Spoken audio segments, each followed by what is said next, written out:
ازيكم يا بنات؟ عاملين ايه؟ يا رب كلكم تكونوا بألف خير. وحشتوني جدا جدا قد الدنيا دي كلها. النهارده هنعمل اللوك الحلو دون، سهل جدا وبسيط. هنتعلم مع بعض الخطوات.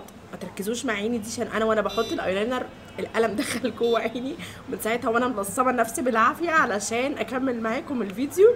يا رب كلكم تكونوا بألف خير. لو انت لسه ما اشتركتيش في القناه اشتركي دلوقتي حالا، ودوسي لايك واكتبي لي كومنت حلو. يلا بقى نبدأ الفيديو ونشوف الخطوات كانت ازاي قبل ما عيني تدمع وبهدل الدنيا. يلا بينا. بيت الحواجب بتاعتي طبعا بالواكس، ورسمتها بجل الحواجب لاجيرل درجة سوفت براون. عملت الخطوات دي معاكم كتير، فبصراحة عملت لها سكيب المرة دي. ونضفت تحت الحواجب بكونسيلر لوريال درجة 227. وبالفرشة بتاعتي الصغيرة كالعادة اللي بنستخدمها كل مرة، ابتدي اللي انا انضف الكونسيلر وادمجه كويس. وبالبلت بتاعتي بتاعت جيمس شارلز هجيب الفرشة الصغيرة دي باللون البنفسجي الغامق، وهبتدي اللي انا امشي عليها في الجفن الثابت من جوه، من العين من جوه. اختاري اصغر فرشة عندك في البلت بتاعت الفرش بتاعتك، لان المكان دون بيكون صغير. لو استخدمتي فيه فرشة كبيرة اللون هيوسع منك وهيبقى كبير، فاختاري اصغر فرش عندك. هجيب الفرشة دي وبلون بينكي شوية، افتح من اللون اللي انا حطيته وهبتدي اللي انا ادرج الاطراف بتاعه اللون اللي انا حطيته في الاول، وهبتدي اللي انا ادمجه كويس لحد ما ينعم معايا وما يبقاش خط كده مستقيم، لا يبقى تحسوا ان يبقى متدرج من البنفسجي الغامق للروز شويه من الاطراف. ركزي جدا في الخطوه دي، لانك لو سرعتي ايديكي او لو ما دمجتيش كويس هيبقى محطوط بشكل عشوائي، هيبقى عامل زي الخط مش مفهوم، مش هيبقى متدرج ومش هيبقى شكله لطيف. وبفرشه فاضيه ما فيهاش اي لون هبتدي بقى اللي انا انضف الاطراف بتاعتي كويس وادمجها. هخرج كده عند نهايه العين كده من فوق الجفن المتحرك كده، من نهايه العين زي ما انتم شايفين. بصوا هخرج كده شويه بس مش هكمل للاخر، يعني مش هكمل لحد اخر العين، هي لحد نص العين بس زي ما انتم شايفين كده. وبعد كده برجع تاني للمكان بتاعي اللي هو من جوه العين، وابتدي اللي انا ادمج كويس الاطراف عشان اللون يبقى ناعم معايا وشكله حلو. الخطوه اللي جايه بقى دي اهم خطوه في اللوك كله.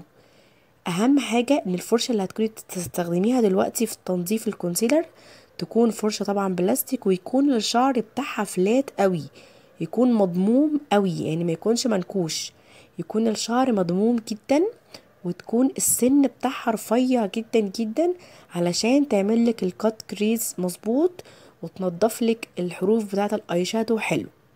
فانا جبت كميه بسيطه جدا من كونسيلر لوريال وابتديت اللي انا انضف العين من جوه.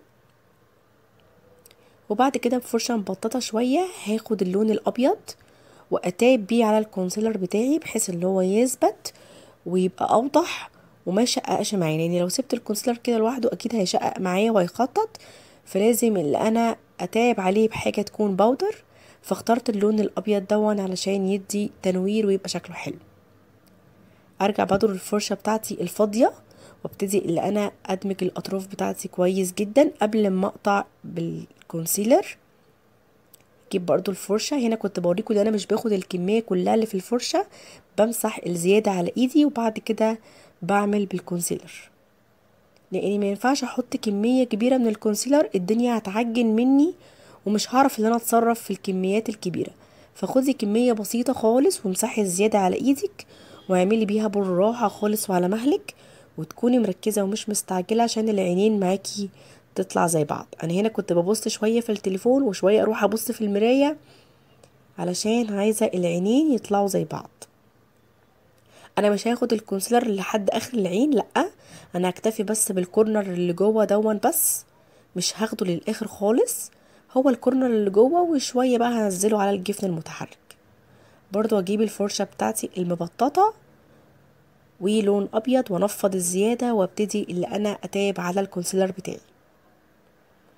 اتاكدي ان كل حته فوق العين كان فيها كونسيلر انتي عملتي تاب عليها بالبودر علشان ما يعجنش او يشقق معاكي بعد ما تخلصي الميك اب تلاقيه خطط. فتاكدي ان انتي حطيتي على الكونسيلر كله بودر. طبعا اللون اللي انا بحطه ده اختياري، ممكن تحطيه بيج زي ما انت عايزه، بس يستحسن اللي هو يكون لون فاتح عشان تبان القطعه اللي انت عملتيها بالكونسيلر. هرجع تاني للباليت بتاعتي وباللون البنفسجي الفاتح دون، وانفض الفرشة كويس، وابتدي ان انا اخد خط بسيط من النهاية بطريقة عشوائية خالص وعلى خفيف خالص. ادرج بقى الاطراف اللي من النهاية دي والاطراف اللي انا عملتها فوق. انا مغمضة عين ومفتحة عين، مش عارفة ليه في ايه بس ماشي. وهجيب الفرشة بتاعة الايلاينر وهاخد لون اسود يكون بودر، وهبتدي اللي انا اعمل خط كأني هرسم ايلاينر بالظبط. وبعد كده هجيب فرشة تكون بنسل وهحط فيها كمية بسيطة من اللون الاسود البودر، وابتدي اللي انا اموه الخط اللي انا عملته ده على مهلك خالص، ما تستعجليش. وافضل اموه بقى في الخط ده لحد ما يبقى ناعم معايا ومدموج ويكون شكله حلو، ما يبقاش خط كده عشوائي محطوط وخلاص، يكون متموه معايا وشكله حلو.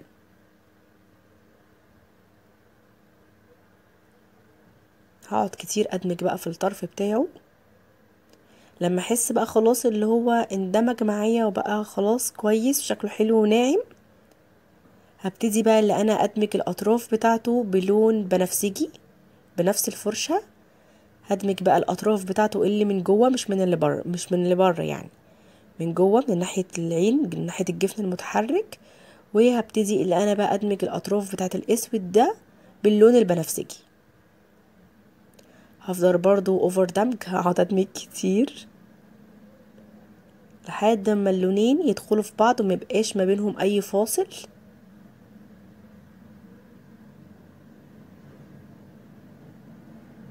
بعد كده همسح بقى البشرة بتاعتي بتونر او بميك اب ريموفر قبل ما ارطب. بعد كده هرطب بقى البشرة بتاعتي، انا هرطب بالجيل بتاع كلورين. انا مسحت البشرة بتاعتي بميك اب ريموفر بتاع جارنيه، وبعد كده بصراحة جبت قطنة فيها مية ورد ومشيتها برضو على البشرة بدل التونر لاني مش عندي تونر. وزع بقى المرطب كويس جدا. بحب جدا جل كلورين للبشرة الجافة، حلو جدا جدا جدا للبشرة الجافة، ومش حلو ابدا في الصيف لاصحاب البشرة الدهنية، يعني سيء. وهجيب المرطب بتاع لوريال بتاع العيون وهبتدي اللي انا ارطب تحت عيني. الخطوة دي مهمة جدا جدا يا بنات، ترطيب تحت العيون خطوة مهمة جدا في الميك اب بتاعك. شايفين الكمية بتاعة الفاونديشن اللي انا مستخدماها ازاي قليلة؟ كل لما تقللي كمية الفاونديشن اتأكدي ان الفينش بتاعك هيطلع نضيف وشكله تحفة وناعم جدا، مش هيبقى بقى فيه بواقي فاونديشن من جانب الانف ولا اعلى الشفايف والكوارث اللي بنشوفها دي، لا ابدا. لما تقللي من الفاونديشن بتاعتك صدقيني هتحسي ان البشرة بتاعتك كأنك مش حاطة بالظبط. انا استخدمت فاونديشن اوفيس درجة 99، والكونتور بتاعي زي ما بعمله معاكم كل مرة وبفرشة تكون واخدة كيرف، وابتدي ان انا ادمج الكونتور بتاعي. وطبعا عملت في الانف بس يعني دمجته ملحقتش اصوره. والجبهة كالعادة زي كل مرة، أنا عملت معاكم الخطوات دي كتير فمش عاملاها المرة دي بالتفصيل، يعني الخطوات اللي عملناها مع بعض كتير ما يعني ما بعملها سكيب. هنا كنت بوريكم ازاي ندمج الكونتور بتاع الدقن، احنا بندمجه في مكانه واي زيادات بننزل بيها لتحت من الرقبة.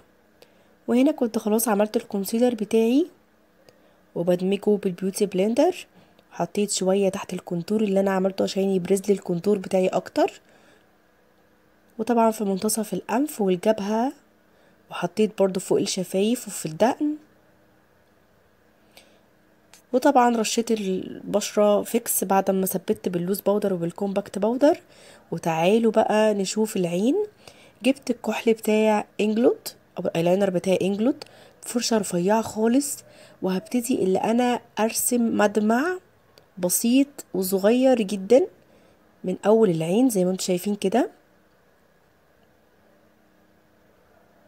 وهمشيه على خط الرموش برفع بسيط قوي، ومن تحت هاخده من قدام لحد نص العين، مش هكمل للاخر، هفضل ماشيه كده على خط الرموش لحد النص، مش هكمل للاخر او اقل من النص كمان.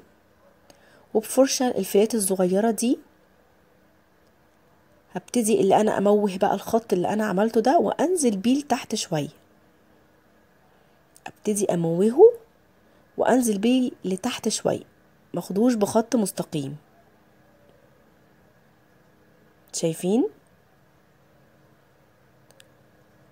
وبفرشه ايلاينر هسحب الخط دون من النهايه برفع بسيط قوي لتحت، عشان انا عايزاه نازل من النهايه على رفيع، مش عايزاه يكون تخين او كبير، انا عايزاه مسحوب لتحت كده برفع شويه.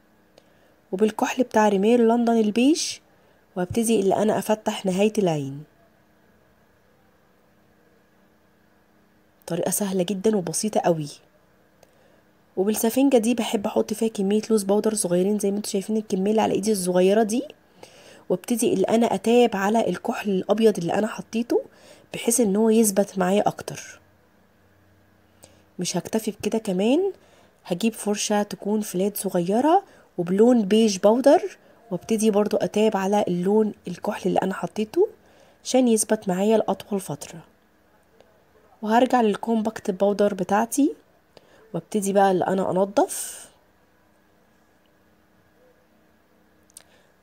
في بقى كارثة هتحصل بقى وانا بركب الرموش، حبيت اللي انا اظبط المدمع بتاع العين، فالفرشة بتاعت الايلاينر دخلت في عينيا، دمعت لي بقى طبعا عيني وبوظت لي الدنيا، وقعدت كتير قوي اظبط في الحاجه مطرح مساحت وترجع تاني تدمع. ما كنتش اصلا انزل الفيديو، بس بصراحه استحرمت، رسمه العين كانت عجباني جدا فقلت خساره ما نزلش الفيديو يعني. هنا كنت ركبت الرموش، كنت بظبط بقى الشفايف، طبعا حطيت بلاشر وحطيت برونزر. اظبط بقى الرموش بتاعتي، خدت الفرشه بتاعتي الصغيره وبلون يكون بني على رمادي كده شويه يكون باودر، وابتدي اللي انا احدد الشفايف بتاعتي لحد ما احط الروج. هحط درجه بنفسجي، بس هي تبان لكم في التصوير اللي هي نبيتي، مش عارفه ازاي، بس هي كانت على بنفسجي على فكره خالص، بس في التصوير باينه اللي هي النبيتي. هنا كانت عيني عماله تدمع جدا وكانت مضايقاني جدا، فبقوا خدوا بالكم يا بنات فرشه الايلاينر وانت بترسمي المدمع، يعني حاولي على قد ما تقدري تكون ايدك خفيفة. انا عشان كنت متوترة كنت بتكلم في التليفون كمان فدخلت الفرشة في عينيا بس كان عاجبني جدا. بصوا درجة الروج على فكرة هي بنفسجي، بس باينه لكم في التصوير اللي هي نبيتي او احمر، مش عارفة، بس مش عارفة ازاي ده حصل يعني. كده يكون اللوك خلص، يا رب يعجبكم. تنسوش تكتبوا لي كومنتات حلوه تقولوا لي رايكم ايه في اللوك بتاع النهارده، وتحطوا لي لايك حلو، ولو انتوا لسه مشتركتوش في القناه تشتركوا. بحبكم قد الدنيا، واشوفكم ان شاء الله على خير في فيديو جديد.